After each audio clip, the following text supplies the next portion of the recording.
Australia recently made history, and not everyone's happy about it. The world's first total social media ban for under 16s put TikTok, Instagram, Reddit and Twitch off limits for millions of young Aussies. For brands and influencers who spent years building audiences on these platforms, it's not just a policy change, it's a major disruption to their entire business. So what do you do when your most valuable future audience goes dark overnight? Some brands are already working it out. This workaround method that brands are looking at the moment, you had to readjust your strategies in that omni-channel strategies. Of course, it's about putting things in front of people every opportunity that you have. Earlier this year, the Golden Arches were taken over with neon purple sauce, demon branding, and mystery collectibles stuffed into kids' meals. McDonald's had launched a full-blown collab with the Netflix hit K-pop Demon Hunters.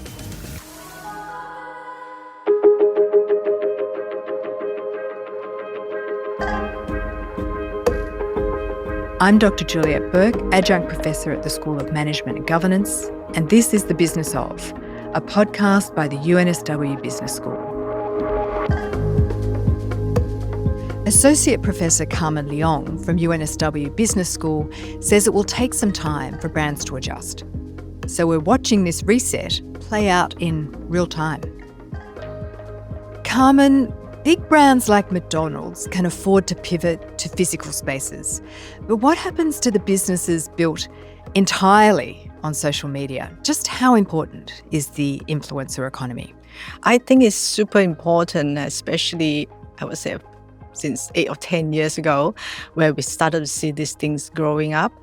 It's just so much authenticity, and people are able to relate to what the influencers are talking about. They're recommending a product or a services. It's just much more real compared to advertisers or the brand coming straight at you and say, hey, I have got a great product for you. So it's almost like a friend recommending something for you. So in that sense, I think this is really something that we have already seen it becoming a part of our life, not just in teenagers, but I think adult and everyone's life. You could see how much the ban is having an impact on influencers who already have a massive presence and follower base on social media, because this is a business for them. And at the same time, I guess for business, it is also having a big impact, because now business will have to explore different ways of how do they reach out to and how do they sustain that engagement that have been building over the years. So what do they do now? And so what are they doing? How are these brands, these influencers adapting to this new environment? Are they doing different campaign tactics, for example? So I think if we look at from brand perspective, obviously brands, as we can imagine, they're already maintaining a portfolio of marketing strategies, right? No doubt they have invested quite a bit on social media, on influencers over the years. So I think at the moment, it is time to really think about that portfolio. Some of the brands, for example, the White Fox Boutique, a fashion retailer, and Frank Green's, they are going from all the way from digital world, coming back to the physical world, to having more events, more fans activities offline. So, really having some of this engagement happening in person. That's something that you can see in terms of the swift movement of brands from influencers back into the real interactions with human beings in the physical world. And there's, of course, other strategies that I would think could apply here as well. Like if you think about brands that's wanting to maintain the engagement with, whether it's this through their kids influencers or with their younger audience, you can think about this marketing or brand reach through an ecosystems. Like physicals could be one way. And if we still want to engage the audience online in the digital world, social media is just one part of it, right? So think about things like some of the brands would own their own apps. So how do you leverage on those community that you have built or yet to build through your own app? Can you move your social media followers to those apps, and even think about working with whether it is channels or apps that is adjacent to your brand. So if you are in gaming, for instance, instead of going through influencers or YouTubers or Facebook accounts, can we actually work with relevant brands? Let me give you an example. For instance, if you're in education, right? Rather than working through with influencers, can we think about having more advertisements on education channel on YouTube, for instance? That's sort of the ecosystems that I'm talking about. So if people are moving from social media to apps, aren't they just using a new form of social media? So what I understand for the social media ban is the under 16s are not allowed to have their own accounts on the 10 social media platforms. But if you think about an example of YouTube, they could still watch videos even though they're not signed in, right? They could still have access to YouTube Kids. That's no-brainer because it's sort of curated, it's safer channels for them to access. But even without sign in, kids could still watch YouTube videos. But if you think about TikTok or Facebook, of course, it requires an account and sign in for you to be able to interact with other people on those social media channels. So it's kind of different when we say brands can now, instead of interacting directly and expecting direct interactions with your under 16 audience on YouTube, Facebook, or whatever social media channels, and expecting them to like, comment, subscribe, we are now asking, this group of people to have an account to what I said, the other apps that's owned by the brands, because those restrictions doesn't apply to those apps, right?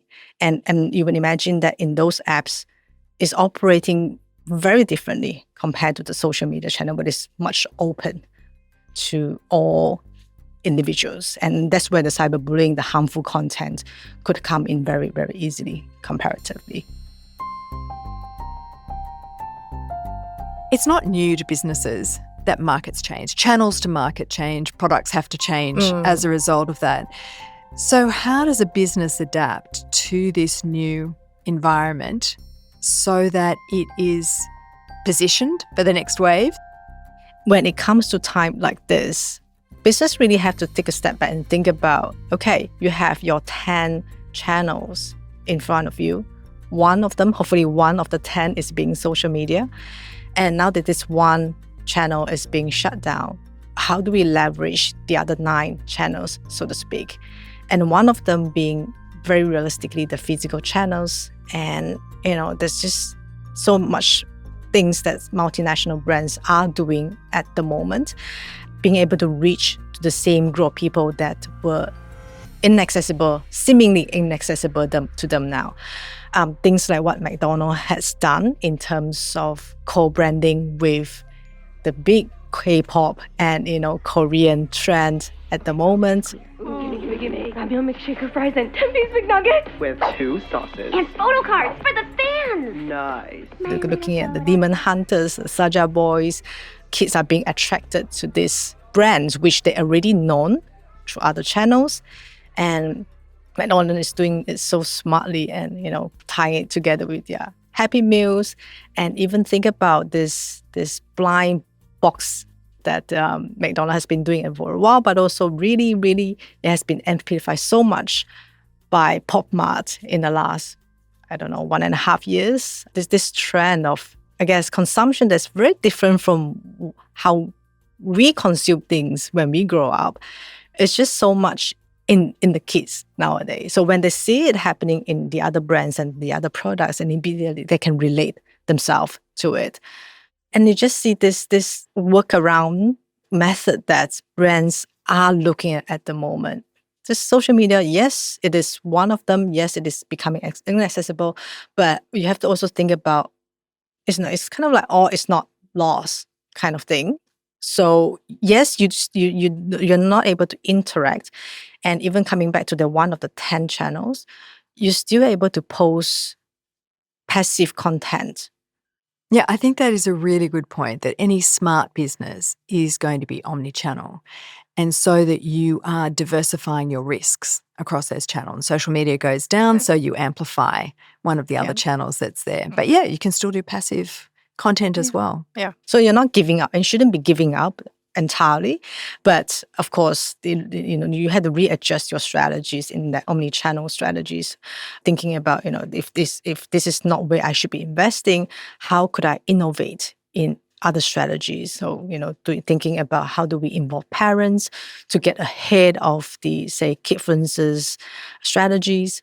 Think about co-branding with what's trendy in kids. The K-pop, for instance, in your physical marketing campaigns and the billboards, getting things that's really eye-catching in front of the kids. And when we talk about omni-channel, this, of course, is about putting things in front of people every opportunity that you have.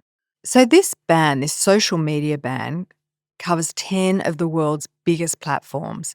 What kind of brands and industries would feel the impact first? I think one of those brands and products, if we like to think about in terms of the categories, would be those that's really consumer products. We've talked about retailers, we've talked about beauties and fashions, where you are seeing a lot of purchasing that's influenced by what we call the influencers. So I think when it comes to products like fashion, beauty, and even I think products like gaming, where a lot of the teenagers are into, because there's a lot of interactions that's involved in this kind of product. You're not just consuming the product, you're not just playing the games, but you're interacting with your friends and other fellow gamers in the product. So that interactive elements is what the key in, I would say, the influencers economy, or what we say in social media even more broadly. I'm just wondering if you can give some other examples of how brands are transitioning from the digital world to the physical world to adapt to the social media ban. Yeah, sure. I think one great example would be what MCO Beauty is doing, really transitioning from digital to the physical world. I think one great thing that they've done is having more physical presence, of course, now, as you can see them in the chain supermarkets, Woolworths, your everyday pharmacies, chemist warehouse, for instance, and just having that presence in your everyday life. It helps brands to really put themselves out there to reach, and also, of course, to appeal to this target audience of teenagers. When we talk about appealing to the teenagers, one of the elements that you want is to be able to catch their attentions immediately. And one of the most effective way of doing it is to making it really visually engage and appeal to them. So we're talking about the design, how colorful it can be, perhaps using the language, the memes that they use when they're chatting with their friends. So that's something that's really, I guess, would be very effective and something that would become more common as we will see in the next few years, months. And of course, if you think about the strategy of the company itself, it has to be aligned with their strategy. And MCO Beauty has one of the elements is the being an affordable brands in beauty products, and having their presence now in Woolworths and chemists really aligns with their target audience and the product line of being affordable. And of course, it's also, again, then being very integrated with the target audience of teenagers, right? So you can see how these multiple elements are actually coming together when brands are rethinking about their marketing strategies. So I guess there's one way that you can think about situations like this, a social media ban, which is it's a crisis. But a crisis is always an opportunity. And have you seen people starting to take up that opportunity, perhaps to brand themselves as this responsible brand? Yeah, I definitely think that, when it comes to interesting time and regulatory enforcement like this, a crisis could be turned into an opportunity. So one example that I've seen during my research, and this is in China, where similar things that the government has enforced, not in terms of, as big as widespread as in Australia, but they're banning the social media altogether. But in China, they're limiting the time of children spending on gaming platforms. So that was really a huge hit on some of the big companies like WeChat because they started as a gaming company. So company like this, they have taken it so quickly to the strategy and say, hey, let's now think about how can we work with parents. We want to be seen as not just company that comply with what government is doing, but also a organization that could work with parents and see how we can protect children now. Because I guess there's two ways you could approach the social media ban. One is to find kind of ever diminishing markets, go offshore, do it in an inappropriate way online, or you could completely reinvent your strategy like you're talking about with China. If you think about my own experience as a parent, right? And if you think about scenarios where my children is consuming social media content, and of course he's only 7 years old, and a lot of time we are watching those YouTube videos together in the living room. So this is kind of like the way of how kids are growing up. So if brands can think about these consumption scenarios, I'm sure there's a lot that they could brainstorm about. How can we involve parents or families in the consumption's behaviors and patterns? No, I totally get that. It makes me think back to when my kids were young and we would watch SpongeBob SquarePants together. Like there are these things where you can involve the parents at the same time, targeting. Absolutely. I mean, that's always been the case, right? Humor Absolutely. that attracts both kids and parents.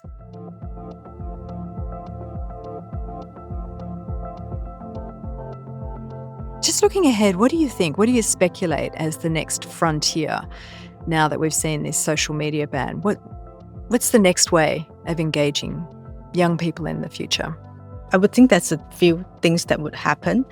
One is, as brands are trying to go around the ban, they would, of course, go to a lot of the physical events and interactions. So getting this offline interactions, you will still be able to maintain that engagement, but very much it will be moving from the digital to the physical world. And at the same time, I would think that could be another extreme, really speculating here. So with brands not being able to have those engagement online, some of this engagement might shift into the closed space. And what I mean is that looking at those platforms and social media, not necessarily social media channels, but online platforms that are not subject to the scrutiny of the social media ban, as simple as WhatsApp group. So perhaps some of these interactions will move into this closed group, I would say. And this is already something that I've seen happening, again, in my research in China, where there's no such thing as social media ban because, of course, Australia is the first one who did this. But in China, this hyper competitive because you have multiple platforms doing the same thing. So it's almost like I have a TikTok account and the other person would have an Instagram, and the two platforms are essentially competing with each other. So what some of the influencers has done in the past and even at the moment is they wanted to channel this audience, their audience, from these big platforms into their private group. And we talked about groups like WeChat in China. And of course, I think the same thing, WhatsApp group could be something that, some of the influencers or brand may go for with this ban.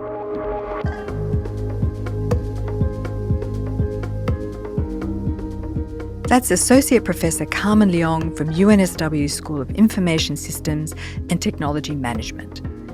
If you want to hear more about brand disruption, listen to our episode with James Cridland. He's the editor of Pod News and explains why podcasting is the ultimate disruptor in the marketing world. I think there was a lot of antagonism at the beginning, but there again, there was a lot of people who had been, for whatever reason, frozen out of the broadcast world and wanted a space to get their voice heard. You'll find the link in the episode description. The Business Of is brought to you by the University of New South Wales Business School, produced with Dead Set Studios.